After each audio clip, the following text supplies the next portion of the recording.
तरफ से सभी का हार्दिक स्वागत। आज दिनांक 7 जून 2026 के दिन आज हम एक नए विषय पर बातें करेंगे। हमारा वो विषय होगा वॉट्स द रोल ऑफ वसंत कल्प इन गर्भिणी। आज इस लेक्चर के लिए हमें उपलब्ध है डॉक्टर श्वेता सुधाकर झाड़े। आज के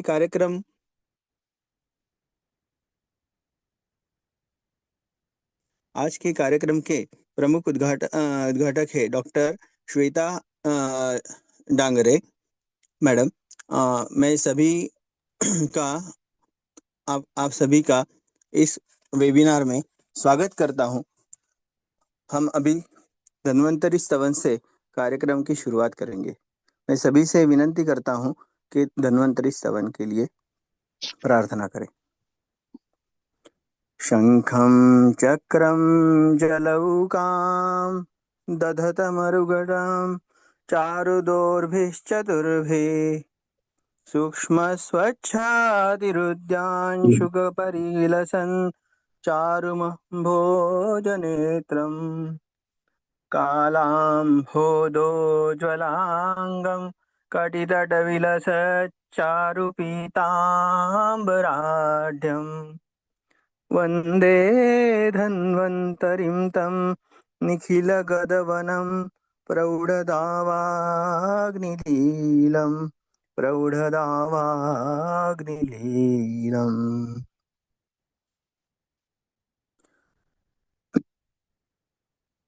आज हमारे कार्यक्रम के उद्घाटन के लिए हमें इस अवसर पर हमें उपलब्ध हुए हैं डॉक्टर श्वेता डांगरे। मैं उनका स्वल्प परिचय करा दूंगा। Doctor Shweta Dangre is a garbh sanskar counsellor certified by International Academy of Ayurveda. She is All India subject head for an organization, Samvardhini Nyas, who works for women empowerment, New Delhi, and under she is training and giving orientation to doctors all over India who are attached to this project. These doctors include gynecologists, Ayurvedic and homeopathic practitioners. She is also an author and have written a book, Samvardhini Nyas Garbha Sanskar, a holistic approach toward pregnancy for magnificent future generation. She has conducted many orientation sessions and training sessions. She was invited as a guest speaker for presenting Samvardhini Nyas Garbha Sanskar project in national and international seminars. She was also a guest speaker and conducted training programs for doctors regarding Garbha Sanskar in Jodhpur University. She has given many lectures on quantum mechanics in pregnancy, which is path-breaking topic for helping pregnant mothers. Till date, she has guided more than 200 mothers for Garbha Sanskar successfully in India and abroad. I welcome Dr. Shweta Dangre and request her to please inaugurate this session. Thanks a lot. Thank you. Thank you very much, sir.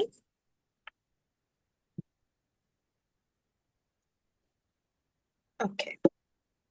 Thank you very much, sir. And बहुत बहुत आनंद होता है जब ऐसी seminars होते हैं, specially for doctors, because as a doctor we are the channel who are meeting the patients, especially the pregnant mothers. So गर्भ संस्कार के बारे में मैं दो शब्द मतलब एक 5 मिनट के बारे में बोलना चाहूंगी, especially the way we work through गर्भ संस्कार। संवर्धिनी गर्भ संस्कार एक आयाम है जो डॉक्टर्स को ट्रेनिंग देने में हम लोग काम कर रहे हैं। And now we have also introduced a certification course for doctors who want to go ahead with this garbh sanskar training in collaboration with Jodhpur university. So गर्भ संस्कार जो है, इसको हमने बहुत ऊपर ऊपर से जब हम लेते हैं तो ऐसे लगता है कि खाना, test, all the precautions. But personally, if we meet mothers, and if as a doctors, everyone here is a doctor, and when we go ahead with meeting the patients, we understand there are many facets to it, जिसको हम holistically, if we deal with these mothers, we get many answers to why today's generation is the way it is. So Garbh Sanskar is not only creating a positive and a healthy attitude, especially for physical facets, but also for mental, emotional, intellectual, social, as well as spiritual development of the fetus throughout the life. So Garbha Sanskar starts before conception, and that is one of the reason today we see so many couples who are dealing with infertility because of the lifestyle issues. We all have gone through it, meeting patients. So aaj jo, from the conception, before conception till 9 months, as well as again the 2 years after the baby is born, this whole is included in the Garbha Sanskar.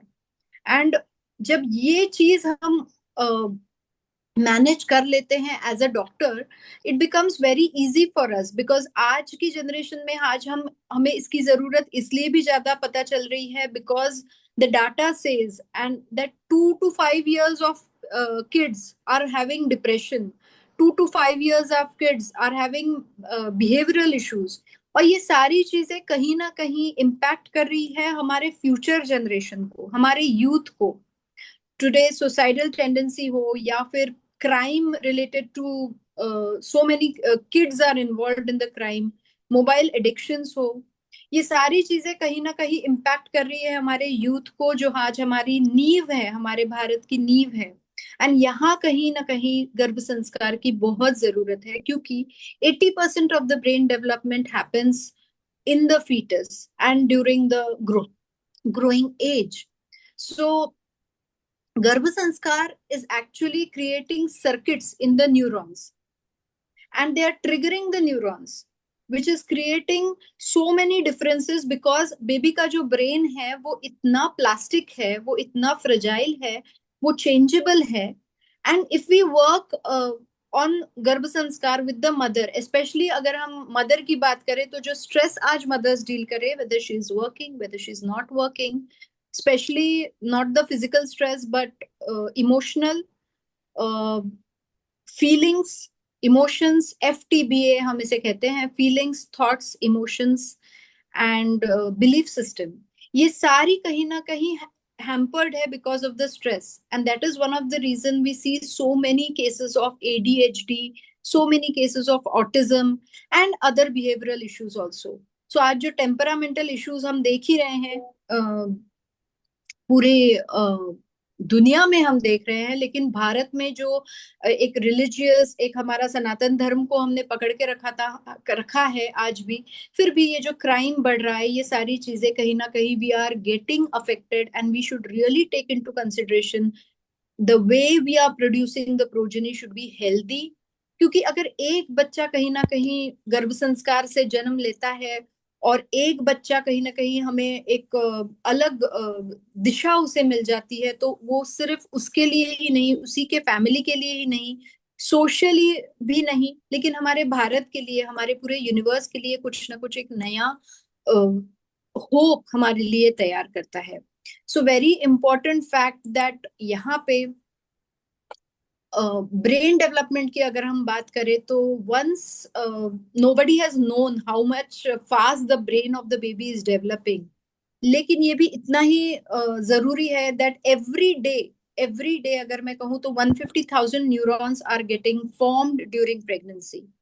And if these neurons are not worked through garbh sanskar, जैसे हमने music, reading, yoga, pranayama, thought process को maintain करना, अगर ये सारी चीजें जो हम गर्भ संस्कार में करते हैं वो हम अगर हमारी मदर नहीं कर रही हैं, तो ऑटोमेटिकली प्रूनिंग भी होता है इन 150,000 न्यूरॉन्स का, मतलब वो यूज नहीं होते, वो डेड हो जाते हैं.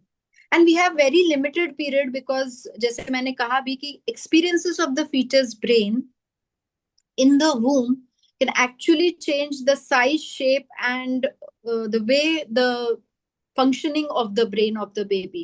तो ये चीजें आज हमें मैटर, अगर मदर आज गर्भ संस्कार करती है तो उसका जो परिणाम है, उसका जो बेबी का पर्सनालिटी है, वो 25 years या 20 years जब बच्चा अपना अपना जीने लगता है उसमें जो विल पावर होता है, उसमें जो एक अलग तरह का जील होता है, कुछ करने की इच्छा होती है, ना कि वो सिर्फ कामयाबी नहीं लेकिन बाकी भी चीजें, जैसे वो हेल्पफुल है, रिस्पॉन्सिबल है, ये सारी चीजें कहीं ना कहीं अ, उस बेबी के लिए बहुत इंपॉर्टेंट हो जाती है और हम वो कर सकते हैं, आज हमारे कंट्रोल में है।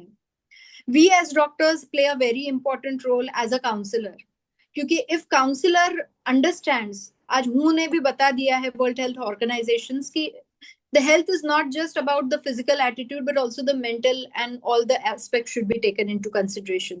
So as a doctor, I feel it's not just about the couple counseling, it's just not just about the pregnancy counseling, but यहाँ पे बहुत बड़ा काम होता है फैमिली काउंसलिंग भी, क्योंकि आज न्यूक्लियर सोसाइटीज के कारण भी हमें बहुत बहुत दिक्कतें झेलनी पड़ती है। इन सब में हम जो आज गर्भ संस्कार के बारे में मैं फोकस करती हूँ, जो quantum mechanics in pregnancy, it is nothing but how we are thinking, how the mother is thinking. जो भी मदर का वाइब्रेशन होगा वही बेबी का वाइब्रेशन होने वाला है। जो भी मदर की थिंकिंग प्रोसेस, जो भी मदर का way of looking at the world होगा during pregnancy, it will be the same for the baby. So it is a very very important aspects according to law of attraction and according to the way the personality of the baby is formed during pregnancy.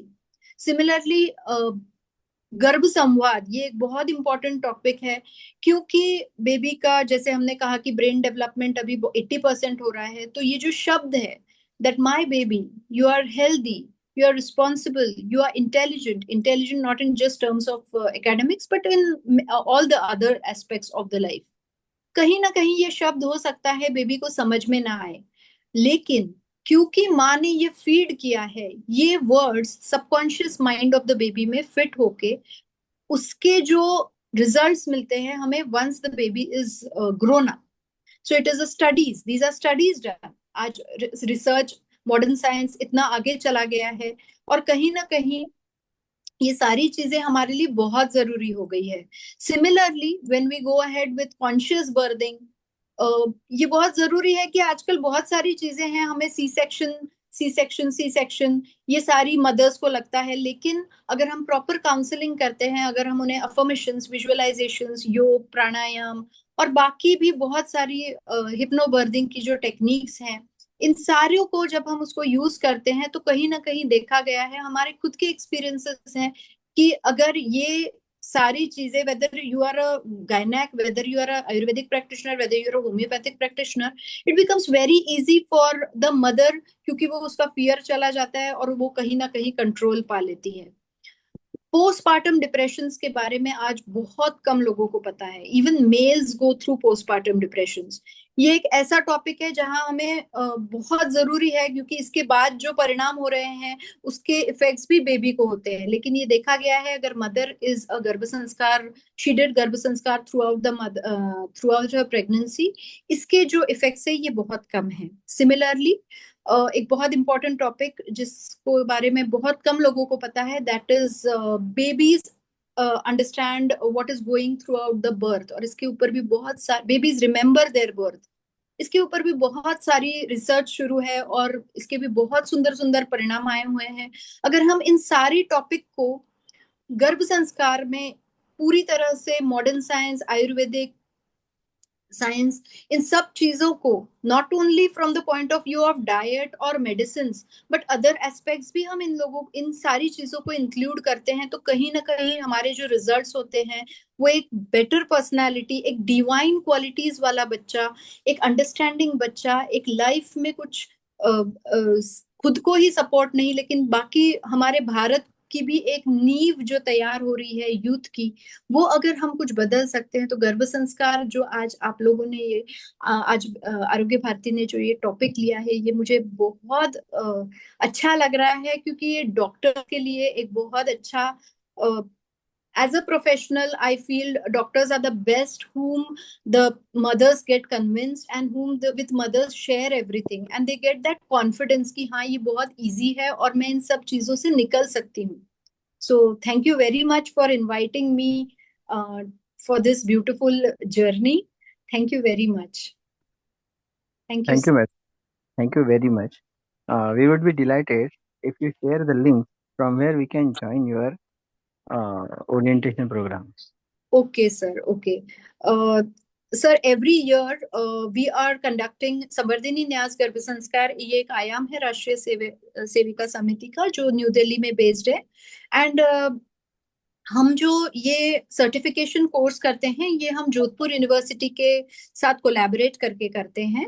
So it is a 15-day course where 12 days are online and 3 days are offline, जहाँ पे हम actual practical चीजें doctors को सिखाते हैं कि how we can actually create a proper course. And the doctor will be a certified counsellor who will guide the mothers. So हर चीज इसमें अराउंड 15 टॉपिक्स हमने लिए हैं. हमारी जो बुक है वो भी सिर्फ डॉक्टर्स के लिए हमने बनाई है. It's not for pregnant mothers. So whoever would like to contact for the course or for the orientation, they can. My number is there. Maybe you can share it in the group, and we can go ahead with it, sir. Thanks a lot, madam, for Thank you. giving free hand, because all these students and audience of this program Yes, can surely get upgraded through this. absolutely, sir. Thank you. Yes. Thank you very much. Thank you, madam. Thanks a lot. Moving forward for this program, before that, I am requesting all the audience to keep their mobiles on the mute mode so that it will be uninterrupted session. Moving forward, today, the speaker of the program we have on this session is Dr. Shweta Sudhakar Zhade. Our topic for today's session is role of Vasantakalpa in Garbhini. Let me have a short introduction of Dr. Dhade. She has been professor in Department of Rajashastra and Bhaishajya Kalpana. She had accomplished academician, is a researcher and administrator with over 13 years of experience in Ayurvedic medical education. Specialized in Rajashastra and Bhaishajya Kalpana with proven track record in curriculum development, administration, leadership, and scientific research. She has done MD in Rasashastra from Sri Ayurved College, Nagpur. She has completed her BMS from Shri Ayurvedic College, Nagpur, the same college. She has also done MA in Sanskrit from Kulguru Kalidas University, Ramtek. She has also hold PG diploma in quality control and quality assurance from IGMPI Delhi.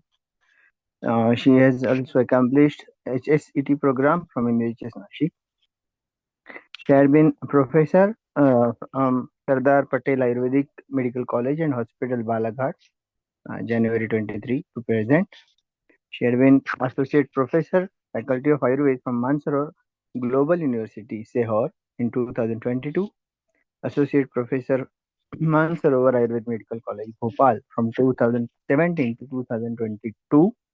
Assistant professor, MS Ayurveda Medical College, Gondia, and Sri K.R. Pandav Ayurveda College, Nagpur from 2012 to 17.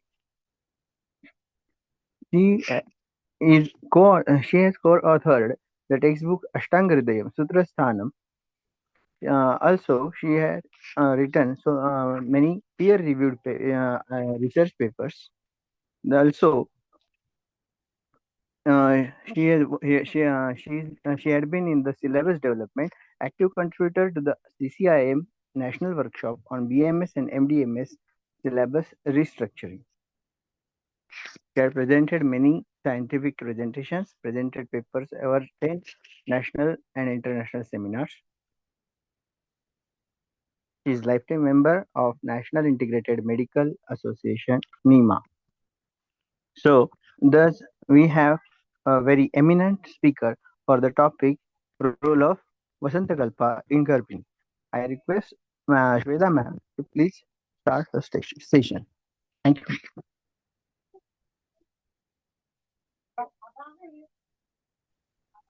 Good evening, everyone. Thank you, Dr. Amit. Dr. Shweta on Garbhini Sanskar, Garbha Sanskar. She was right that many trillions of. Is my screen visible? Yes, ma'am. Yes. Okay. Yeah. Today's topic is role of Vasantakalpa in Garbhini. What is Vasant Kalpa? Vasant Kalpa, the name resembles Vasant. It doesn't means ये ऋतु, वसंत ऋतु से कोई mail नहीं खाता है। इसका नाम वसंत होने के पीछे ऐसा कोई इतिहास या ऐसा कुछ मिला तो नहीं है लिटरेचर में। लेकिन जैसे वसंत ऋतु में द्रवीभूत हुआ कफ अग्नि मंद करता है और शरीर में रुक्षता लाता है, तो शरीर में रुक्षता जब हो जाती है तो ब्रूहन कार्य एक्सपेक्टेड है। तो ये कल्प ऐसे है जिससे ब्रूहन शरीर का होता है, यानी धात्वाग्नि को हम अच्छा करते हैं तो उत्तरोत्तर धातु अच्छे बनते हैं। तो गर्भिणी अवस्था में क्या होता है कि कलल जायते, प्रथम मासे कलल जायते, यानी एक एम्ब्रियो डेवलप हो रहा है, सेलुलर स्ट्रक्चर है, जस्ट उसने एक शेप लिया है और धीरे धीरे उसका मल्टीप्लिकेशन हो रहा है। और चरक कहते हैं कि सारे ऑर्गन्स एक कंबाइंड गोला बन के रहता है, और जैसे जैसे उसको पोषण मिलता है, जैसे जैसे गर्भ की वृद्धि होती है, वैसे वैसे एक एक ऑर्गन अपना अपना नरिशमेंट लेता है और व्यक्त होना स्टार्ट हो जाता है। तो यही कुछ फेज हम गर्भिणी में देखने वाले हैं कि वसंत कल्प बने कैसे, इसकी डिजाइन कैसे हुई है, इन कल्पों में यही कंटेंट्स क्यों है। इस तरीके से 3 ट्राइमेस्टर एंड 3 कल्प हम देखेंगे। लघु मालिनी वसंत, मधुमालिनी वसंत और स्वर्ण मालिनी वसंत। वसंत कल्प में और 2 कल्प आते, अपूर्व मालिनी और रत्नगर्भ मालिनी, बट उनका प्रचलन इतना ज्यादा नहीं होने की वजह से हम 3 ही कल्प को यहाँ देखने वाले हैं। तो जैसे कि हर एक लिटरेचर का, हर एक स्टडी डिजाइन का एक पर्पस होता है, वैसे ही एनसीआईएसएम के सिलेबस के करिकुलम के अकॉर्डिंग हमें इसका आउटकम देखना है। तो आज हम वसंत कल्पों के बारे में पढ़ने वाले हैं। वी विल एंश्योर कि why such drugs are developed and what is the preparation method.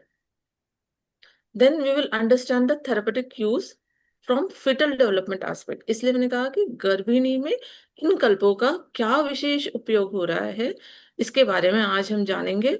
And definitely the knowledge gain you will apply in your practice. So what is the program outcome? We have to develop vision about our kalpa. We have to ensure application of our kalpa, and surely you will also present your cases based on this knowledge.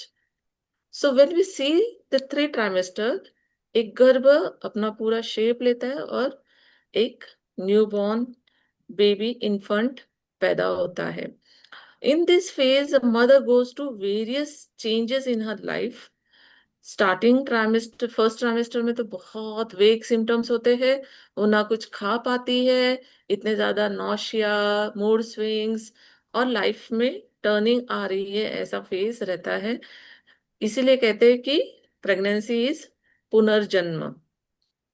तो ये phase of life she enjoys a lot, and Sushruta कहते हैं कि प्रथम दिन से ही वो स्त्री एकदम खुश होनी चाहिए। सौमनस्य इज नेसेसरी फॉर गर्भस्थापना। अगर सौमनस्य नहीं है तो गर्भस्थापना नहीं होगी, ये अग्रे में बताया है। तो सुश्रुत का कहना है कि फर्स्ट डे से ही वो माँ को आपको खुश रखना है। तो ये जिम्मेदारी सिर्फ माँ अकेली की नहीं, पूरे परिवार की होती है कि थ्रू आउट हर journey of pregnancy, from first trimester to 3rd trimester till the baby is born, she should be very happy. अगर वो खुश नहीं रहती है तो क्या होता है, हमने देखा है रस धातु की विकृति में चिंत्यानाम च अतिचिंतनात्, ये कॉज होता है और बच्चे में बहुत ज्यादा विकृति आती है। जब इतने ज्यादा वेग सिम्टम से ही जर्नी शुरू हो रही है, तो सोचिए कि वो माँ की अवस्था क्या होती होगी गर्भिणी अवस्था में। इसलिए हमने गर्भिणी परिचर्या में बहुत कुछ बताया है कि जिससे माँ को नरिशमेंट मिलता रहे। कंटिन्यूअस मॉर्निंग सिकनेस है, वो कुछ खा नहीं पा रही है, तो वो भ्रूण कैसे नरिशमेंट लेगा। टेंडरनेस है ब्रेस्ट में, it is very uncomfortable position, यानी माँ के लिए तो ये बहुत ज्यादा दर्दनाक अवस्था होती है जिनमें बहुत ज्यादा नौशिया। इसलिए हम बोलते हैं कि बीज संस्कार करना चाहिए। जैसे ही आप प्लान कर रहे हो कंसीव होने के लिए, you should go for panchakarma, तो ये जरूरी होता है कि ये सिम्टम्स आपके बॉडी में, फिर कई प्रेगनेंसीज ऐसी होती है कि जिनमें कोई भी ट्रबल्स नहीं होते, फिर भी ग्रोथ डेवलपमेंट डिले इस टाइप से हमें मिलता है। तो फर्स्ट ट्राइमेस्टर में हम पहले 3 महीने को लेते हैं। हमारे शास्त्रों में कहा गया है, प्रथम मासे कललम जायते सर्वभूत गुण समुच्चितम। गर्भ कैसा है? 5 भूतों से अपने सेल्स को मल्टीप्लाई कर रहा है। तो मल्टीप्लिकेशन हो रहा है सेल में, साइटोप्लाज्म की जरूरत है। और हमने कहा है कि पहले 4 मास में बहुत ज्यादा द्रव अन्न का सेवन करना है। वाय द्रव अन्न? क्योंकि यहाँ पे रस धातु जो है, रक्त धातु जो है, ये द्रवीभूत अवस्था ही है। और गर्भाशय मांसल ऑर्गन है, पृथ्वी और जल महाभूत से बना हुआ। तो जल महाभूत की वहां पे बहुत ज्यादा जरूरत है कि रस धातु अच्छा पोषण करने वाला तैयार हो। तो हम द्रवीभूत आहार और नवनीत का सेवन प्रथम मास से ही, यानी नवनीत मक्खन खाने के लिए पेशेंट को बोलते हैं। मक्खन क्या करता है कि आमाशय में एक आवरण जैसे रहता है और धीरे धीरे धीरे नरिशमेंट पहुंचाते रहता है। अगर वो माँ बहुत देर तक कुछ खा नहीं पा रही है ड्यू टू मॉर्निंग सिकनेस, तो वो अगर सिर्फ मक्खन खाती है तो दिन भर नरिशमेंट धीरे धीरे गर्भाशय तक पहुंचता है। इतना उस नवनीत का वहां पे रोल होता है। द्वितीय मासे में क्या हो रहा है कि घन पेशी अर्बुद इस अवस्था में भ्रूण हमें दिखता है। तृतीय मास में हस्तपाद अंग प्रत्यंग इसके व्यक्त हो जाते हैं, तो कहीं ना कहीं स्थिरत्व आ जाता है। फिर इस महीने में प्रथम द्वितीय तृतीय अगर ये फेजेस नहीं आ रही है तो क्या हो सकता है? मिसकैरेज के चांसेस बहुत ज्यादा है। इसीलिए मिसकैरेज ना हो, या फिर जो स्त्री जिसमें हैबिचुअल मिसकैरेजेस हो रहे हैं, इनके लिए हमने डिजाइन किया है लघु मालिनी वसंत। अब लघु मालिनी वसंत रस डिस्क्राइब करते हुए बहुत इजी है याद रखने के लिए भी। इसमें रसक है यानी खरपर, लेकिन खरपर संदिग्ध हो गया है तो हम उसकी जगह यशद भस्म, त्रिवंग में नागवंग यशद, यशद का यहाँ पे यूज होता है। और मरीच, मरीच कैसा लेना है हमें? मरीच बहुत ज्यादा तीक्ष्ण द्रव्य है, लेकिन दीपन कार्य बहुत अच्छा करता है। पाचन नहीं, लेकिन दीपन अच्छा कार्य करता है। तो हमें धात्वाग्नि, जठराग्नि अच्छा रहेगा तो धात्वाग्नि अच्छी रहेगी। और रस धात्वाग्नि हमें बहुत अच्छी रखनी है इन फर्स्ट ट्राइमेस्टर। वाई? क्योंकि रस धातु ही गर्भ का पोषण करने वाला है। जब माँ खाना खाती है तो कई बार आपने देखा होगा कि घर वाले कहते हैं प्रेग्नेंट लेडी के लिए कि पहला निवाला उसके मुंह में, पेट में बासा नहीं जाना चाहिए। क्यों? क्योंकि उससे जो आहार रस उत्पन्न होगा, उससे जो रस धातु बनेगा, वो जाके हृदय और गर्भाशय का पोषण कर रहा है। तो इसीलिए परिदूषित अन्न उसने नहीं खाना है, जो भी फ्रेशली कुक्ड खाना है वो उसको लेना है। तो रस धातु का इतना सूक्ष्म विचार, इवन डिलीवरी के बाद भी हम देखते हैं कि बहुत ज्यादा जल्दी डाइजेस्ट हो ऐसा खाना उसको दिया जाता है। कई बार तो दाल रोटी, रोटी का भी बहुत पतला भाग ऐसा यूज करता है, पापुद्रा जिसे बोलते हैं, उसको मैश करके उसको चबा चबा के खाने के लिए बोलते हैं। तो जितना महीन बनेगा उतना रस धातु अच्छा मिलेगा, स्तन्य उतना अच्छा बनेगा। तो स्तन्य का भी वर्धन करना है उस गर्भिणी को, खुद का भी पोषण करना है, और गर्भाशय में पल रहे गर्भ का भी पोषण होना है। तो जसद भस्म कहीं ना कहीं पोषण तत्व बहुत अच्छा देता है। हमने देखा है कि बच्चों में बॉर्न होने के बाद जब वेट गेन नहीं होता है तो जिंक सप्लीमेंट्स पेडियाट्रिशियंस देते हैं। तो हमने तो ये विचार गर्भ में ही किया है ना? तो इस तरीके से जिंक सप्लीमेंट्स की जगह आप लघु मालिनी वसंत, कोई भी हिस्ट्री नहीं है पेशेंट में, फिर भी आप इस कल्प से शुरुआत कर सकते हैं। मेरे पेशेंट्स कंसीव जो भी मेरे ट्रीटमेंट से होते हैं, वो पूरी की पूरी तरह लघु मालिनी वसंत, मधुमालिनी वसंत, स्वर्ण मालिनी वसंत, ये ट्राइमेस्टर वाइज कल्पों से खुद का भ्रूण कर रहे, बच्चों का भ्रूण कर रहे हैं, और हेल्दी बेबीज आते हैं। इसके केसेस भी आपको मैं दिखाऊंगी। देन मरीच इसमें जाता है 1 भाग, तक्र शुद्ध मरीच। दो मरीच का जो आउटर कवर है उसको निकाल के जो श्वेत मरीच होता है उसका यूज हम इस कल्प में करेंगे। तीक्ष्णत्व कहीं ना कहीं कम करना है, इसलिए मरीच का शोधन हम तक्र में कर रहे हैं। देन नवनीत, नवनीत कितना मिलाना है, तो भस्म, जसत भस्म और मरीच ये पूरी तरीके से उसमें भीग जाए, और तब तक मर्दन करना है जब तक पूरा नवनीत उसमें शोषित ना हो जाए, पूरा उसमें एब्जॉर्ब हो जाएगा, स्नेह अंश वहां पे दिखेगा नहीं, पूरा का पूरा एसिमिलेट हो जाएगा, इम्प्रेग्नेंटेड जसत भस्म मरीच पाउडर हो जाएगा। देन हम नवनीत का जो अति स्निग्ध, अब गर्भ का पोषण उपस्नेहन उपस्वेदन दोनों से हो रहा है, तो नींबू सोरस क्या करेगा, अति स्निग्धत्व जो वहां पे रह गया है उसका नाश करेगा, अम्लत्व ये कहीं ना कहीं, और अग्नि का दीपन करने के लिए जरूरी है, अनुलोमन कार्य भी नींबू करता है। नींबू इस तरीके से इस भाग में दिया गया है। फड़के शास्त्री जी इसमें 10 भावना नींबू की देने के लिए कहते हैं, और गुणे शास्त्री इसमें 42 भावना देने के लिए कहते हैं। तो जब तक घृत भी मुक्त ना हो जाए, यानी स्निग्धत्व उसमें से नष्ट, क्योंकि हमें कल्प को टिकाना भी है, तो ये जब कल्प पूरी तरीके से भावित हो जाएगा तो उसकी वटिया बनाई जाती है। कई वैद्य अभी भी मरीच आकार की गोलियां बनाते हैं, और मार्केट में हम बहुत सारी कंपनीज की लघु मालिनी वसंत यूज करते हैं। अब हमने यहाँ पे खरपर का सब्स्टिट्यूट जशद लिया है, क्योंकि रसक जो है ये खरपर रसक ये जो है और है जिंक का, तो इसमें से सत्व पातन में हमें जिंक मिलता है। रसक अगर अवेलेबल है, किसी को ऑथेंटिकली मिल रहा है, तो definitely we can go for rasak, लेकिन अगर नहीं मिल रहा है तो we are go using yashad bhasma, और कहीं ना कहीं गुणों में ये सेम ही है, कफ पित्तग्न खरपर भी है और यशद भी है। तो इस कल्प की वैशिष्टता लवण विरहित है, ये तिक्त कटुरस प्रधान है, अम्लत्व इसमें नींबू की वजह से है, इसका वीर्य जो है मध्यम उष्ण है, गुण लघु सूक्ष्म, न अति स्निग्ध न अति रुक्ष है, दीपन कार्य करता है, लेखन कार्य करता है, मार्गावरोध हमें दूर करना है, पोषण ऑब्स्ट्रक्ट हो रहा है तो जाके कहीं ना कहीं गर्भ को नरिशमेंट नहीं मिलेगा, और गर्भ की ग्रोथ जो है वहीं पे रुक जाती है।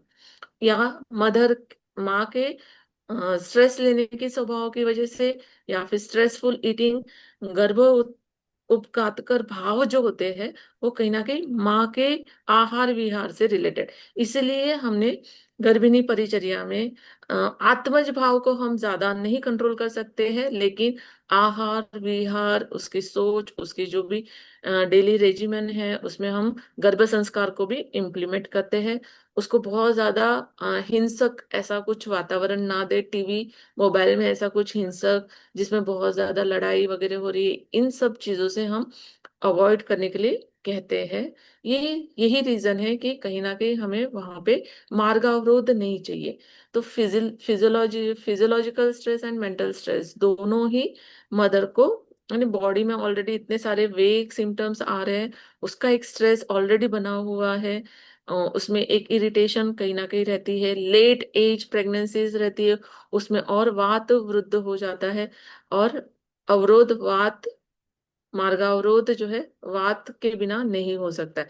तो विवर्धन ये कार्य वात ही कर रहा है, तो पांच भौतिक घटक में कुछ विकृति ना आए, ताकि आगे चल के पेशेंट को प्रेगनेंसी टर्मिनेट करने की नौबत ना आए, इसीलिए हम प्रथम वहां से जब से पेशेंट कंसीव होने के लिए कोशिश कर रहे, तभी से ऐसे कल्पों का चयन यहाँ पे कर सकते। सिर्फ लघु मालिनी वसंत दे सकते आप, बहुत सारे कल्प है जो इनका यूज कर सकते, लेकिन लघु मालिनी के कंटेंट्स देखे, उसमें जो भावना दी गई है नवनीत की, जो ऑलरेडी बोला गया है कि गर्भिणी के आहार विहार में कि नवनीत का सेवन अधिक करे, तो इस कल्प में ये ऑलरेडी इनबिल्ट है, तो हमें ऐसे ही कल्प चाहिए। अब रसायन कार्य लवण नहीं कर सकता है, इसलिए ये कल्प में देखो विशेषता कि ये लवण विरहित है, इसमें लवण नहीं है। अब किनको देना है लघु मालिनी वसंत, किस गर्भिणी को देंगे हम, जिनमें ऑलरेडी गर्भस्राव का इतिहास है, मिसकैरेज का इतिहास है। अब ये क्यों हो रहा है, क्योंकि गर्भाशय में कुछ ना कुछ विकृति आ रही है।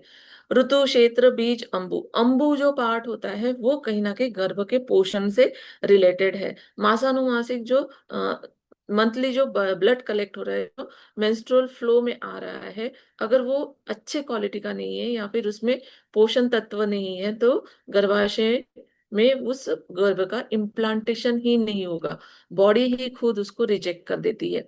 तो कई बार फर्टिलाइजेशन होके भी इम्प्लांटेशन, आईवीएफ में हम देखते हैं कि क्यों इतना फेलियर हो रहा है। तो हमें गर्भाशय में अगर कुछ विकृति है, उनको अवरोध है, उसको आपको दूर करना पड़ेगा, तभी जाके वहां पे इम्प्लांटेशन प्रॉपर होगा। मांसहीनता, जैसे बोला कि ये रक्तज और मांसल ऑर्गन है, vascular and highly muscular organ है। तो जैसे आप गुब्बारे को फुलाते हो, वैसे क्या करते हैं, थोड़ा सा स्ट्रेच करते हो, और फिर बाद में जब उसमें एयर भरते हैं, तो बलून एक प्रॉपर शेप लेता है। तो स्ट्रेचिंग इज इम्पोर्टेंट। तो अगर उसमें मस्कुलैरिटी नहीं है, तो ये स्ट्रेच नहीं हो पाएगा। तो अगर मांसहीनता है, तब भी वो गर्भ का पोषण, उस गर्भाशय का एक्सपांडेशन जो होना चाहिए, 10 cc उसकी इंटरनल कैपेसिटी है, और वेट 40 to 50 ग्राम्स है। ड्यूरिंग प्रेगनेंसी वो स्ट्रेच होके 5000 cc का हो जाता है। तो what is the difference, 10 cc and 5000 cc? तो 500 टाइम्स वो फैल रहा है। तो इतना ज्यादा एक्सपांशन विदाउट वहां पे मस्कुलरिटी नहीं हो पाएगा। तो हमें वहां पे मांस को अगर क्षीणता है, तो गर्भस्राव का इतिहास मिलता है। ऐसे पेशेंट में हमें लघु मालिनी वसंत ज्यादा यूज करना चाहिए। प्रथम मासतः आरंभ, यानी अब पहला मंथ कंप्लीट हो जाने के बाद, यूपीटी पॉजिटिव आने के बाद आपके पास पेशेंट आएगा, तब शुरू करना है क्या? नहीं, जब से पेशेंट कंसीव होने के लिए कोशिश कर रहा है, तभी से आप बस लघु मालिनी वसंत आरंभ कर दे। रस धातु अच्छा बनेगा। अब रस धातु अच्छा बनने के लिए हमें सिर्फ मरीच जैसे कल्प नहीं, पिप्पली जैसे भी कल्प है। तो लघु मालिनी वसंत में अनुपान की तरह हम पिप्पली भी देते हैं।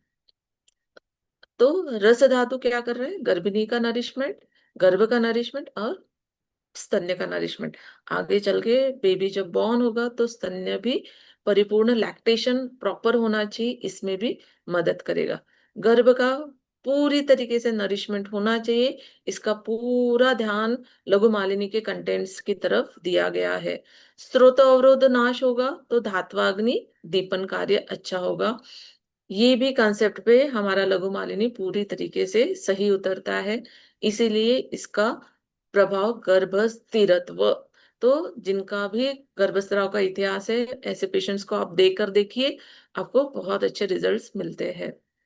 एट अ ग्लांस क्या है ये, अनुपान पिप्पली एंड मधु, इसकी मात्रा 1 से 2 गुंजा तक आप दे सकते हैं। वैद्य को पूरा हक है मात्रा डिसाइड करने का। मैं जनरली 2 टैबलेट्स 125 मिलीग्राम की 250 मिलीग्राम तक का डोज देती हूँ आफ्टर फूड। यहाँ पे खरपर, मरीच, भावना, नवनीत और इनके ये जो रस है, कटुतिक्त रस प्रधान है, कहीं ना कहीं उष्ण है, तभी ये दीपन अच्छा कर रहा है, और स्निग्ध भी है, और अम्ल प्रदान भी है, और अनुलोमक भी है। तो कहीं पे भी पेशेंट को मलावरोध नहीं होगा, क्योंकि प्रेगनेंसी में अगर मलावरोध ज्यादा होता है, तो pregnancy can land, mother can land into haemorrhoids. तो मम्मा क्या एक दे रही है? एक पेशेंट आई थी विथ कंप्लेंट की no foetal pole, and as per LMP उसका जो प्रेगनेंसी है वो प्रॉपर नहीं दिख रहा था। एज पर एलएमपी 7 वीक्स की थी, और जो सोनोग्राफिकल इम्प्रेशन था 5 वीक्स, क्योंकि उसमें क्राउन, ये मेजरमेंट जो लिया जाता है, वो देखने के लिए फिटल था ही नहीं, सैक कंप्लीटली एम्प्टी थी, and only pregnancy was as per the sac measurement, it was proceeding to 5 weeks. So कहाँ 7 वीक्स 6 डेज, यानी ऑलमोस्ट शी वाज 8 वीक्स। तो अब डॉक्टर ने कहा कि ऑलरेडी तुम्हारी प्रेगनेंसी 8 वीक्स की हो गई है, और आपका बहुत डिले दिख रहा है, तो ये प्रेगनेंसी शायद टर्मिनेट करनी पड़ेगी।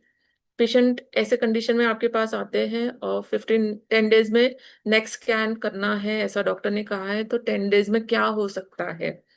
तो लघु मालिनी डिड वर्क, और हमने जब उसको कहा कि एक 15 डेज के बाद स्कैन करे, तो 9 वीक्स 4 डेज कंप्लीट हो गए थे as per last, as per हर एलएमपी, और 8 वीक्स की प्रेगनेंसी 5 वीक्स तो ये 7 वीक्स तक जानी चाहिए थी, it was 8 weeks and 6 days. तो इस तरीके से हम लघु मालिनी ने जल्दी काम किया, ऐसा कह सकते हैं।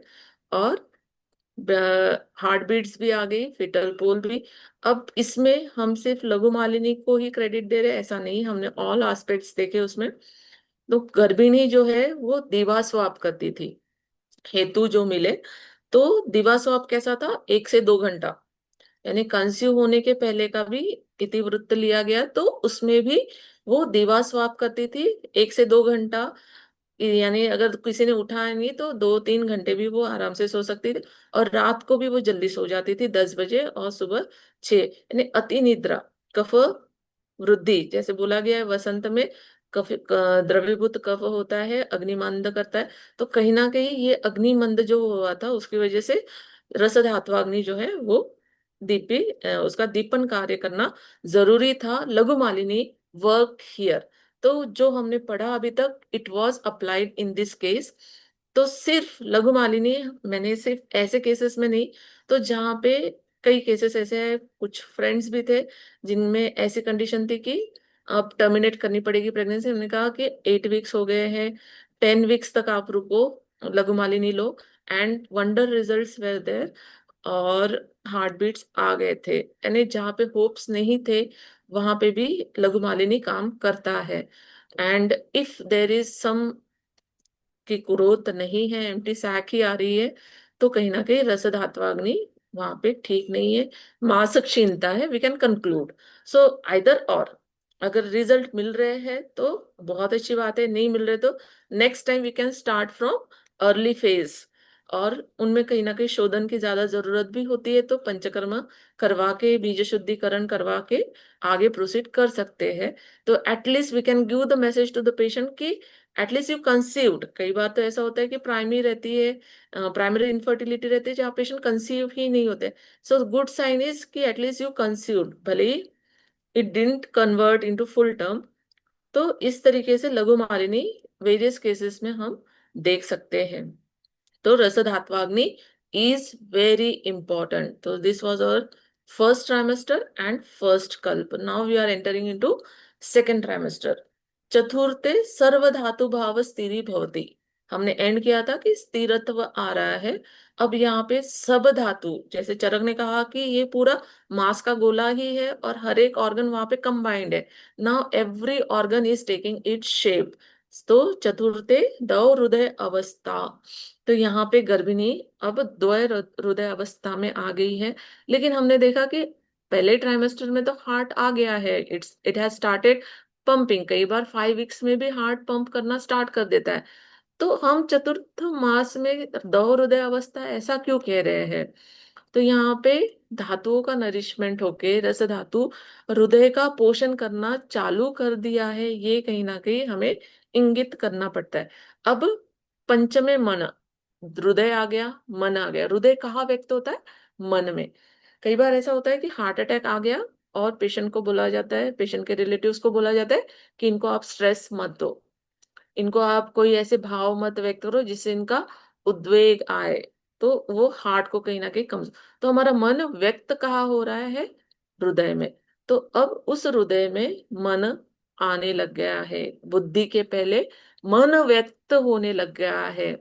और षष्ठे बुद्धि। अब हमारा रोल कितना बढ़ गया है, हमें सब धातुओं को भी ठीक रखना है, मन का भी विचार करना है, बुद्धि भी वहां पे अच्छी होनी चाहिए।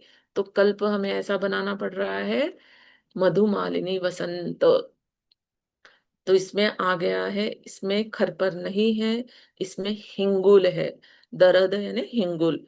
तो हिंगुल प्रभावित ये द्रव्य है। हिंगुल क्या है? मरकुरी एंड सल्फर, इसका कॉम्बिनेशन। मरकुरी एंड सल्फर ये खुद ही एक गर्भ है ना। शिव का वीर्य मरक्यूरी पारद, और पार्वती का रज इस गंधक। तो ये योग है, यानी एक और है मर्क्यूरी का। तो कहीं ना कहीं इसे हम एक इनऑर्गेनिक जो है, ये ऐसा गर्भ ऐसा इसको समझते हैं, क्योंकि आगे चल के आने वाला है कुकुटांड।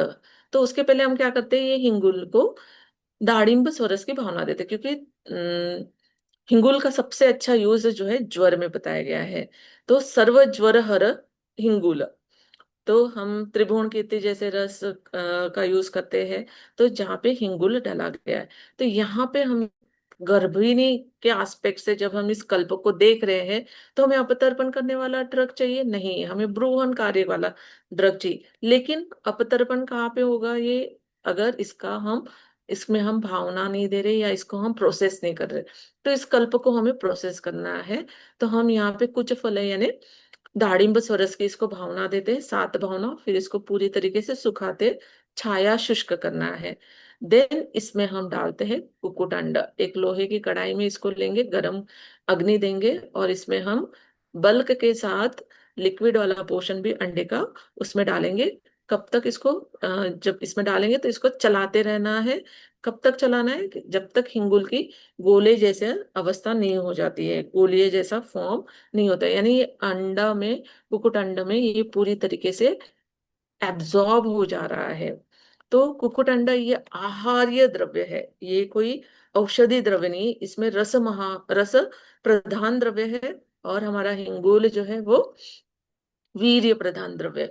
तो कहीं ना कहीं इसके वीर्य को और पोटेंट बनाने के लिए, इसके अपतर्पण गुण को थोड़ा कम करने के लिए, इसमें स्निग्धत्व लाने के लिए हमें यहाँ पे प्रोसेस करना पड़ रहा है। और ये जो है हमारा ऑर्गेनिक एग है, ऑर्गेनिक गर्भ है। इसको आम गर्भ भी बोला जाता है। शुक्र का सद्यवर्धन, चरक ने बोला है कि अगर शुक्र का सद्यवर्धन करना है तो कुक्कुटांड का यूज करो। आम गर्भ बोला है, आम गर्भ यानी कुक्कुटांड का यूज करने के लिए बोला है। तो हम ऐसे दो गर्भ को, एक इनऑर्गेनिक एक ऑर्गेनिक, इसको कंबाइन कर रहे हैं। और इसका यूज हम करने वाले एक माँ के गर्भाशय में पलने वाले गर्भ का। तो जहाँ पे अब सारे भू महाभूत व्यक्त हो चुके हैं, सर्व धातु व्यक्त हो चुके हैं, हृदय व्यक्त हो रहा है, देन मन व्यक्त हो रहा है, बुद्धि व्यक्त हो रही है। तो हमें कल्प कैसा चाहिए, जिसमें इतना प्रभाव हो, जिसमें ऑलरेडी इनबिल्ट हो गर्भ, ऐसे कल्प को हम मिला रहे हैं। तो जब ये कल्प ऐसे मिल जाएगा, और फिर इसको हम आगे की प्रोसेस में, इसमें एक सुगंध आने के लिए इसमें हम करचूर को डाल रहे हैं। करचूर एक सुगंधित द्रव्य, सुगंध बाला इसको बोला गया है। इसमें एक दीपन पाचन करने का भी एक गुण है। देन मरीच इसमें डाला गया है। प्रियंगु, प्रियंगु यहाँ पे थोड़ा मतभेदांतर है। गौरी वल्लज यानी गौरव, यानी सफेद, वल्ली यानी यहाँ पे मरीच, ऐसा भी कपाट किया जाता है। किसी ने इसको प्रियंगु नाम से भी लिया है। प्रियंगु में बहुत ज्यादा ब्रूहण कार्य करने का की क्षमता है। तो इन सबको एकत्र करके फिर हम देंगे इसको लकुच। लकुच नहीं मिलता है तो हम नींबू स्वरस की भावना देते हैं। नींबू स्वरस की कितनी भावना देनी है, 7 भावना। तो देखो कल्प कैसे डिजाइन हुआ है। हिंगुल, हिंगुल को दी हमने दाड़िंब स्वरस की भावना। दाड़िंब स्वरस की भावना देने के बाद एक इनऑर्गेनिक को ऑर्गेनिक वनस्पति का भाव दे रहे हैं। फिर इसमें जा रहा है, इसको पका रहे हैं एक कुक्कुट अंड जिसमें भ्रूण है। इस अंड में भ्रूण है, उसके साथ उसको प्रोसेस कर रहे हैं। इसमें हम करचूर डाल रहे हैं। करचूर का यूज जनरली सुगंधित द्रव्य करके हम यूज करते हैं, च्यवनप्राश में भी ये डाला जाता है। और मरीच जा रहा है। मरीच का ऑलरेडी हमने देखा कि इसका तीक्ष्णत्व कम करके ही श्वेत मरीच का यूज हम करते हैं। एंड प्रियंगु, जिसमें भी और ब्रूहण शक्ति है, ऐसे कल्प को मिलाया है और इसको नींबू स्वरस की भावना दी है।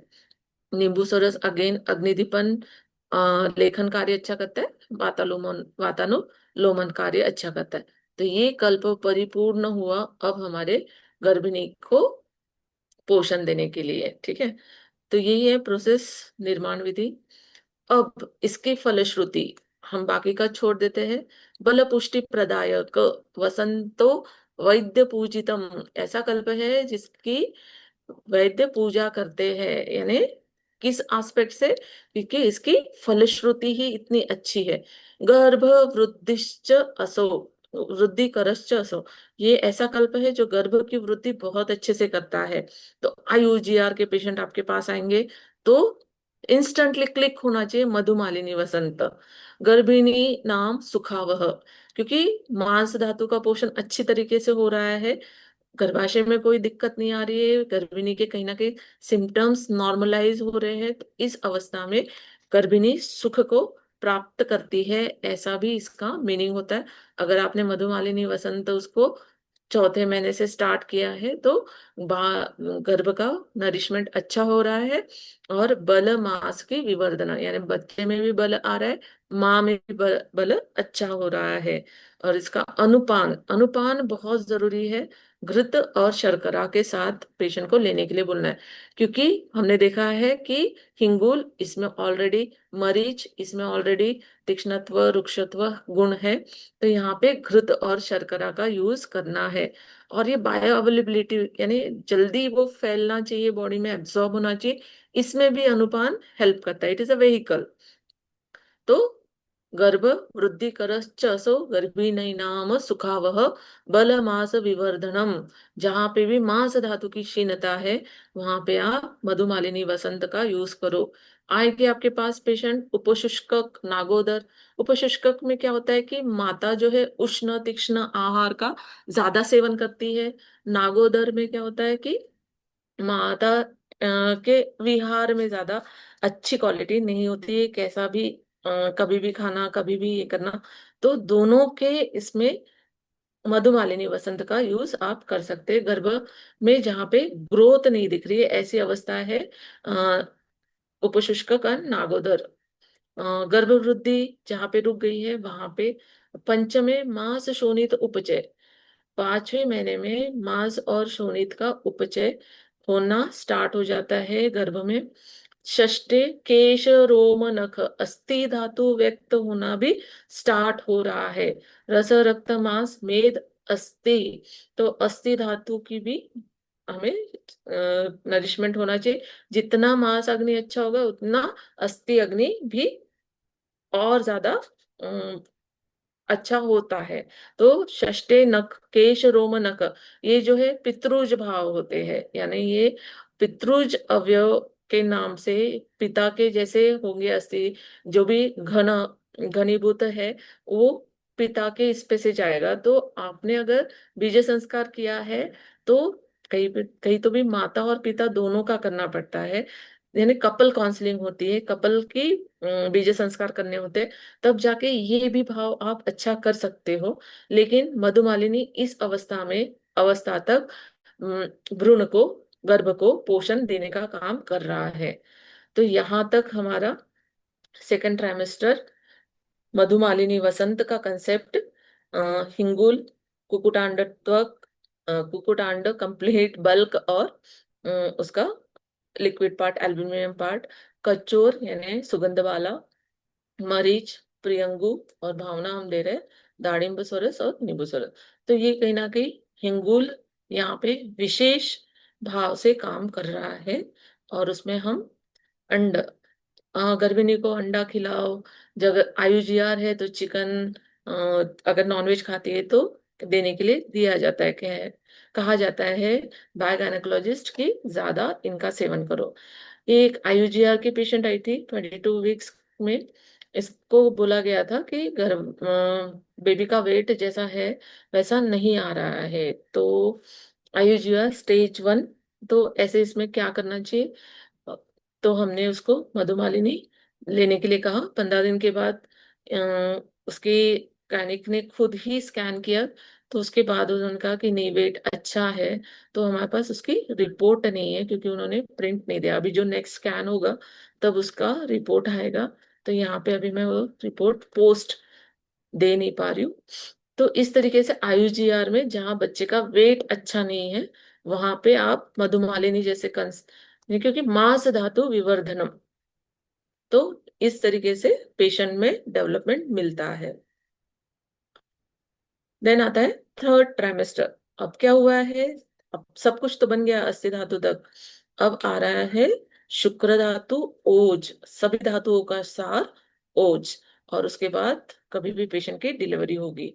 सप्तमे सर्वभाव सर्वांग संपूर्ण। अब अगर 7 मंथ में डिलीवरी होती है तो इनक्यूबेटर में ही सही, लेकिन बेबी कैन सस्टेन लाइफ।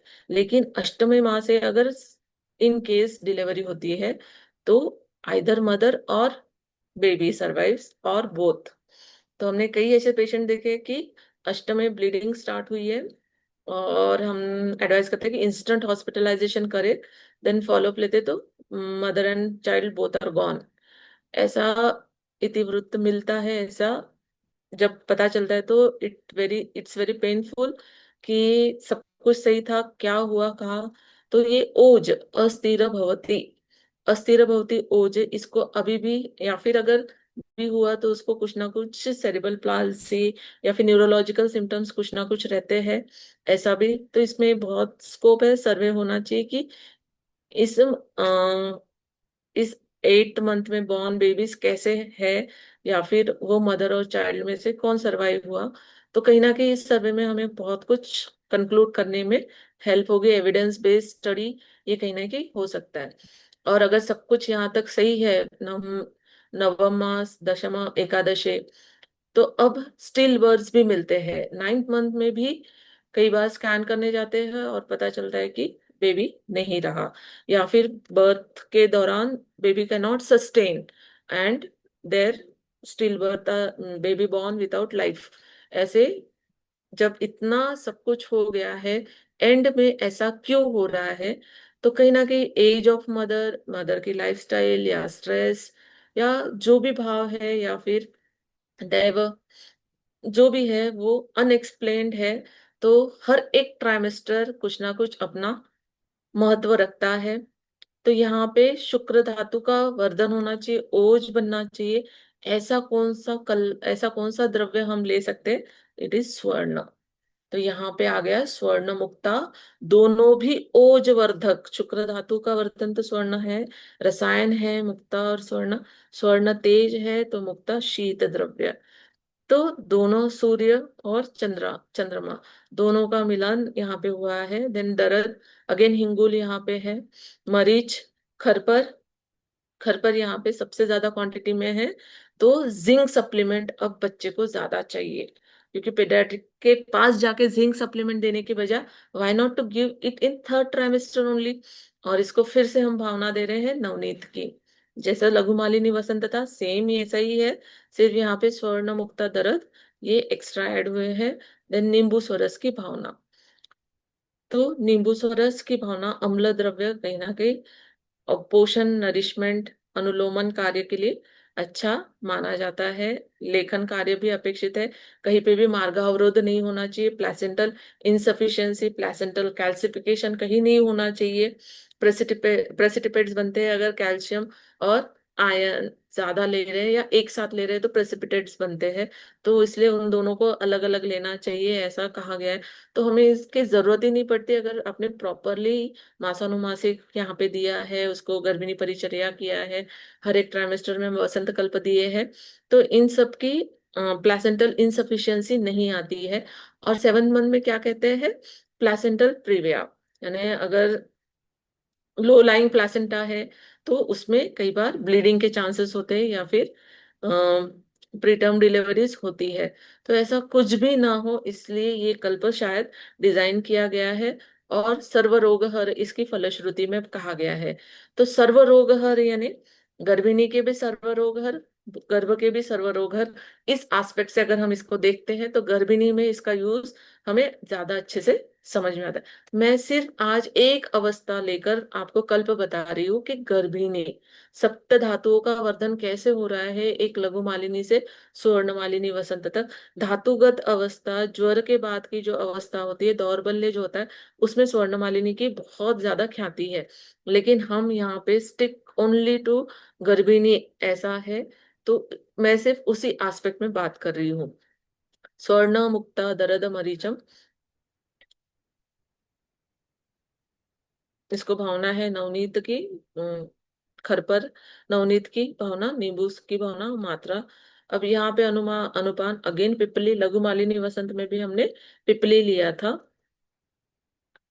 रस में ये सारे स्वर्णमालिनी तिक्त कटु है लेकिन मधुर भी है। हमने लघु मालिनी में देखा था कि लवण विरहित सर्वरस है, मध्यम उष्ण बहुत ज्यादा उष्ण द्रव्य कल्प नहीं है, लघु है, सूक्ष्म, इसलिए स्त्रोतगामित्व अच्छा होता है, मार्ग विशोधन कार्य करता है, इसका प्रभाव रसायन में श्रेष्ठ है, मेधा कांति को बढ़ाता है, जो वात प्रकोप है मार्गावरोध जन्य उसको कहीं ना कहीं शांत करता है, पित्त का अनुलोम अनुबंध जो है आने नहीं देता है, अनुलोमन भी कार्य अच्छा करता है, गर्भिणी में होने वाले सभी विकारों में ये अच्छा कल्प है, और गर्भ का पोषण भी बहुत अच्छे से करता है।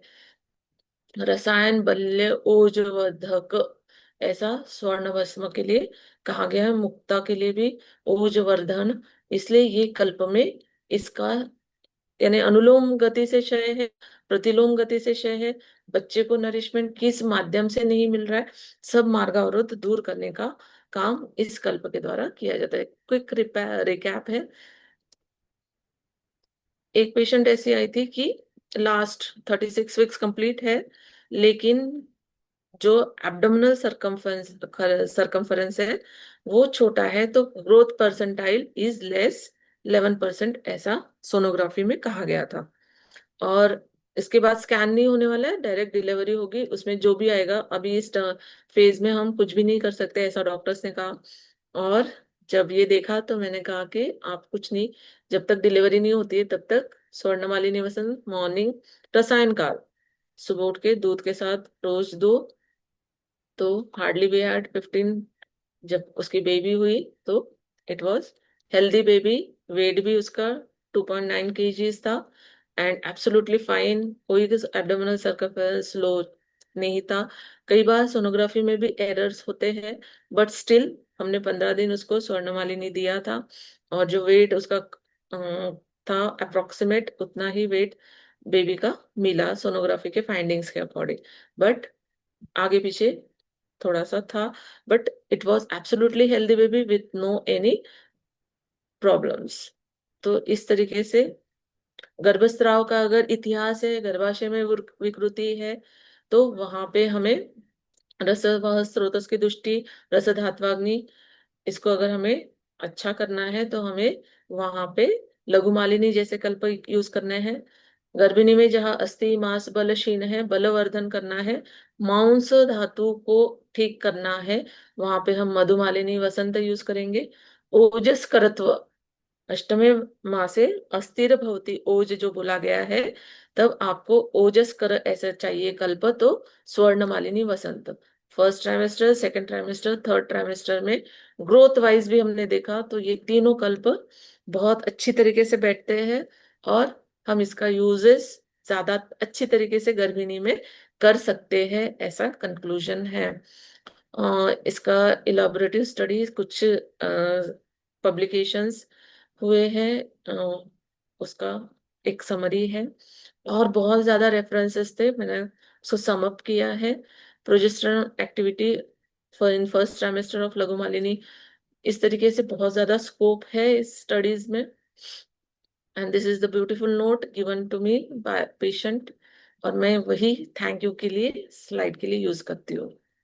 थैंक यू सो मच आरोग्य भारती पश्चिम प्रांत भाग for giving me this opportunity, doctor Amay, doctor Kulkarni, thank you so much, it was a nice platform. किसी को कोई क्वेरीज होगी, कुछ क्वेश्चंस होगे तो always welcome, I will try. ये सब गुण शास्त्री रसशास्त्र के बुक्स, इनमें से रेफरेंसेस लिए गए हैं, योग रत्नाकर रस चंडांशु में इन कल्पों का वर्णन मिलता है। Thank you so much. Thank you, madam. It was so informative session. I would like to request all the audience members to raise their, if any, raise their queries in the chatter box. We'll wait for 5 minutes for all the queries, and then we'll move for the further session.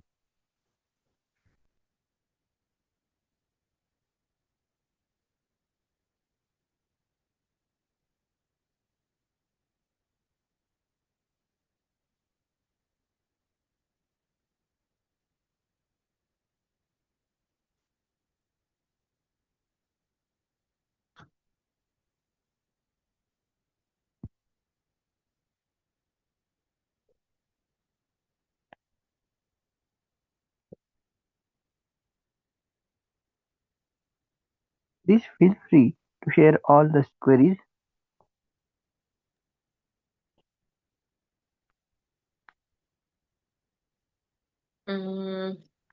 There is one question in chat box. Yes. What is the substitute for vegetarian? Madhumalini.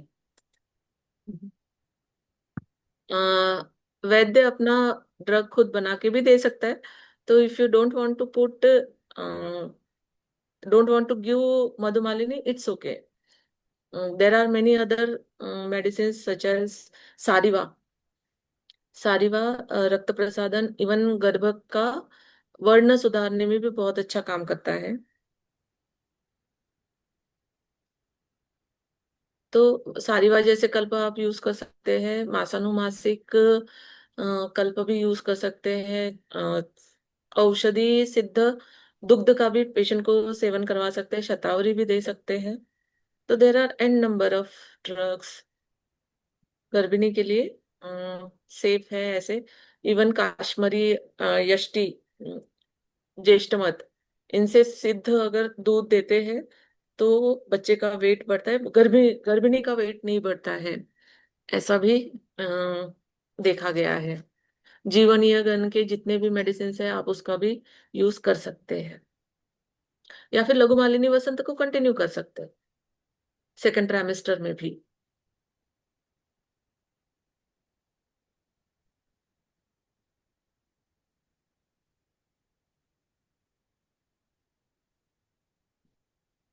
There are Any more other questions in chat box, madam. Yeah, I'm not able to see them.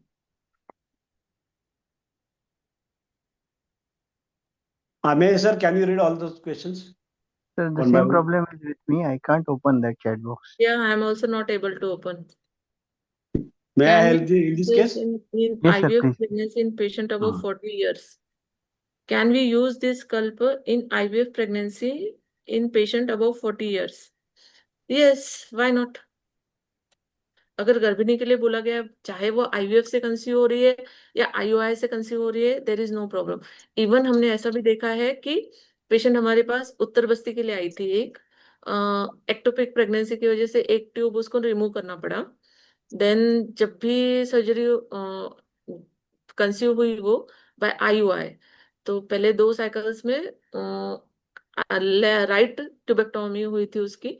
तो it was the गर्भ जो है वो implantation जो है उसका funds के पास जाके जहाँ पे ट्यूब प्रॉपर अगर वहाँ पे हीलिंग नहीं हुई थी तो एक बार तो ओवरी में जाके इम्प्लांट हुआ. और नेक्स्ट टाइम ट्विंस थी वो भी वो जो सेल्फिंगेक्टोमी हुई थी वहीं पे जाके शायद वहां पे रगेज रहते हैं तो वहीं पे इम्प्लांट हुआ था. तो उसमें उसकी थोड़ी बाउल इंजरी भी हुई थी तो सबने डिसाइड किया कि आईवीएफ ही करते हैं.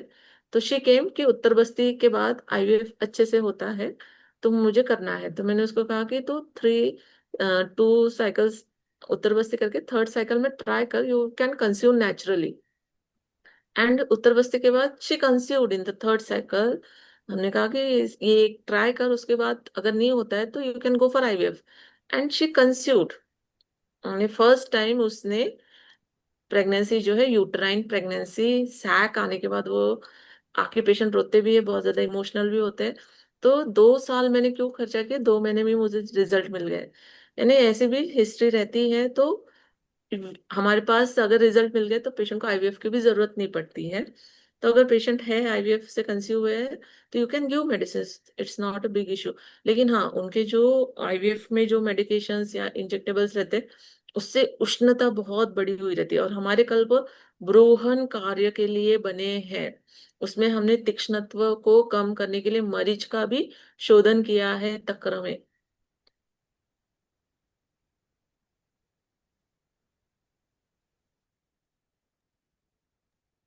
वेज शायद अल्टरनेटिव है क्या, ऐसे कुछ प्रश्न पूछा है किसी ने.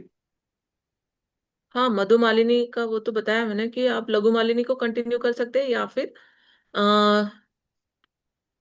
ज्येष्ठमध और काश्मीरी उसका फलों का सिद्ध आप काश्मीरी आदि फल जो है उसका सिद्ध दुग्ध आप पेशेंट को दे सकते हैं.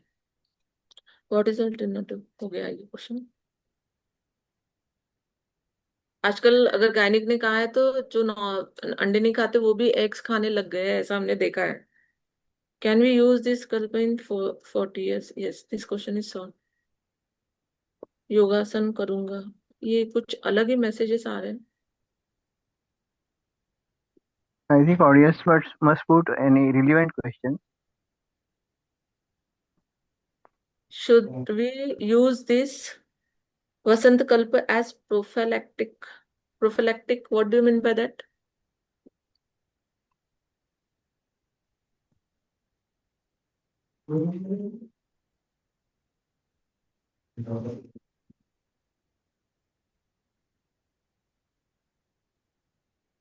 I think he meant to say that to avoid recurrent abortions in such cases.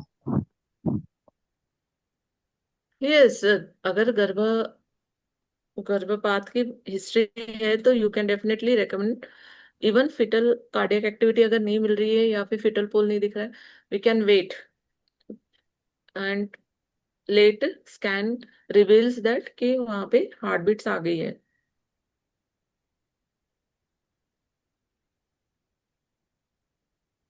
Share phone number पर. Can we use kalpa in normal pregnancies also? Yes, we can use this kalpa for normal pregnancies also. Patient conceive होकर आपके पास कौन से महीने में आई है उस हिसाब से भी आप चालू कर सकते हैं. और पेशेंट आपके पास एक्सपर्ट ओपिनियन के लिए आ रही है कि ऐसा ऐसा अवस्था है, IUGR है, क्या करूं, या फिर ग्रोथ रिटार्डेशन के अलावा अभी डिलीवरी होने वाली है और डॉक्टर ने कहा है कि अभी कुछ नहीं कर सकते. एमनियोटिक फ्लूइड में भी आप अच्छे कल्प यूज कर सकते हो. आप यहाँ पे अनुपान भेद से भी पेशेंट को दे सकते हैं. और कई बार बच्चों में माँ के कफ प्रधान आहार विहार की वजह से कुछ ना कुछ विकृतियां मिलती है, वहां पे भी आप बच्चों को भी लघु मालिनी वसंत दे सकते हैं.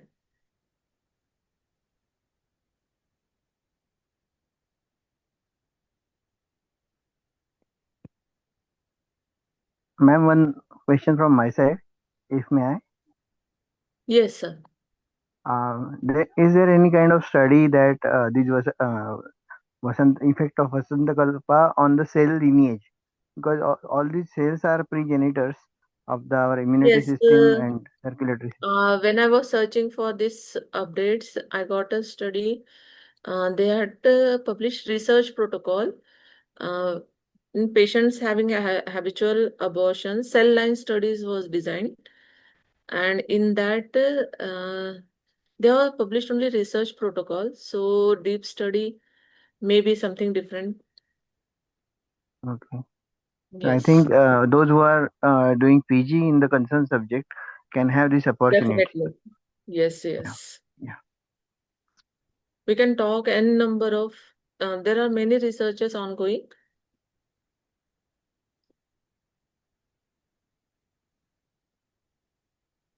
I think with this question we conclude the question answer session. Now I request further to Dr. Santosh G. Gatne sir, our Secretary of Paschim Pranta, Arogya Bharati, to conclude the session with his wisdom, words of wisdom.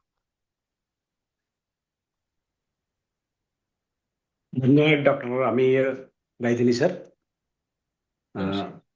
आज इस आरोग्य भारती के द्वारा और सहयोग में Bhagirathi medical foundation द्वारा आयोजित आयुर्वेदाभ्यसनम में डॉक्टर श्वेता झाड़े जिन्होंने जो लेक्चर हमें प्राप्त हुआ है वो बहुत ही सुंदर प्राप्त हुआ है, ज्ञानवर्धक रहा है विद्यार्थियों के लिए भी और प्रैक्टिशनर्स के लिए भी. तो कभी न कभी नज़दीक के समय में ये YouTube पर भी अपलोड किया जाएगा जो सबके लिए फिर से सुनने योग्य है और अभ्यास करने योग्य है.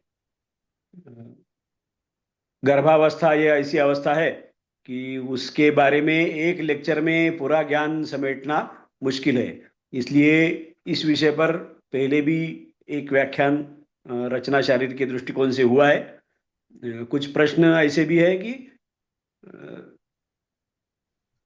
जो चैट बॉक्स में है, अलग विषय के बारे में प्रश्न पूछे गए हैं। आज का विषय तो सिर्फ वसंत कल्पों का गर्भिणी अवस्था में उपयोग ऐसा था, तो इसलिए उन प्रश्नों के उत्तर शायद अगले लेक्चर्स में आप सबको मिल पाएंगे। और आज के उद्घाटक रही डॉक्टर श्वेता डांगरे, जो बहुत ही अच्छा कार्य पुणे में कर रही है गर्भ संस्कार के बारे में।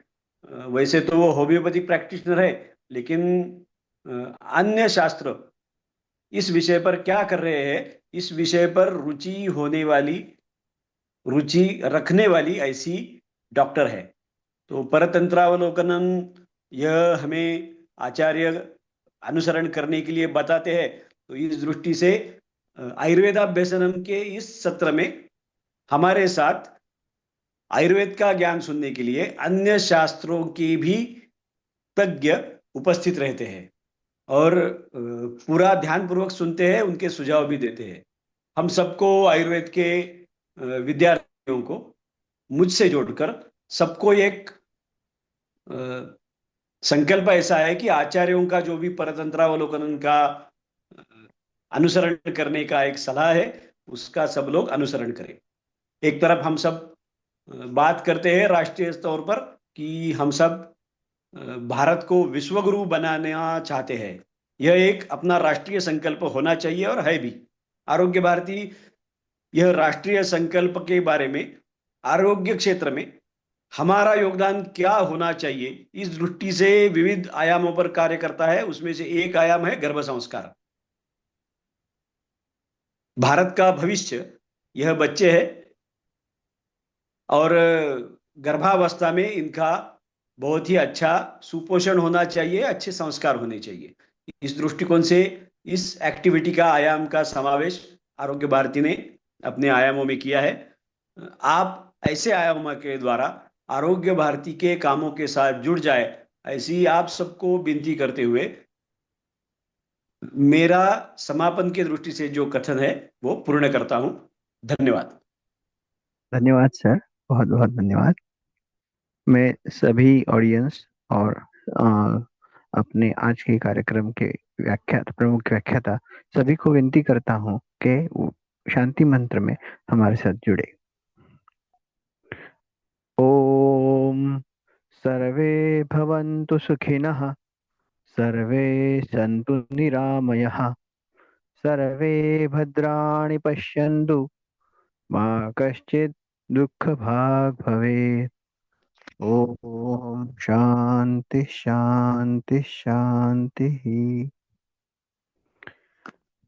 आज के कार्यक्रम के लिए उपलब्ध हमारे व्याख्याता डॉक्टर झाड़े, श्वेता झाड़े, आज के कार्यक्रम के उद्घाटक डॉक्टर श्वेता डांगरे, आज के कार्यक्रम में उपस्थित सभी ऑडियंस, आयुर्वेद विद्यार्थीगण, टीचर्स, प्रैक्टिशनर्स तथा आरोग्य भारती पश्चिम प्रांत महाराष्ट्र प्रांत नेशनल टीम के representative organising secretary Ashok Varshney ji, president Rakesh Pandit ji, general secretary Sunil Joshi तथा पश्चिम महाराष्ट्र प्रांत के president Vinayak Kulkarni ji, vice president Vishram Lomte ji, secretary doctor Santosh Gotne ji, इन सभी का मन से आभार व्यक्त करता हूं और आज के कार्यक्रम की पूर्णता हुई ये घोषित करता हूं।